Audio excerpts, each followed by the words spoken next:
What are the 5 most common misperceptions about pathological demand avoidance? First, a PDA child or teen is always explosive, defiant, oppositional. This is actually not true because many PDA children, teens, and adults have a more internalized expression of PDA, meaning that when their brain perceives threat from a loss of autonomy or equality, they're going to experience more of a freeze-fawn expression. So that means they're going to disassociate or sort of play dead or fawn by ingratiating themselves with a person who is in a position of authority to stay safe.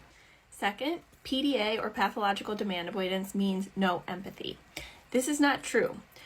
What's actually going on is when the brain is constantly perceiving threat, it's going into the amygdala or the limbic system where the brain actually cannot process empathy, rational thinking, perspective taking, etc.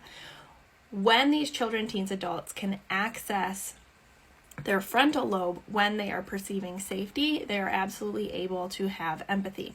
Think about it like this. When you're in a car crash or you have a gun to your head, you're not going to be empathetic towards anyone because your brain and nervous system is focused on staying alive. PDA kids, teens, and adults don't have high support needs. They actually have quite high support needs, especially around accessing daily living tasks and activities like toileting, sleep, eating, safety, leaving the house, movement, etc.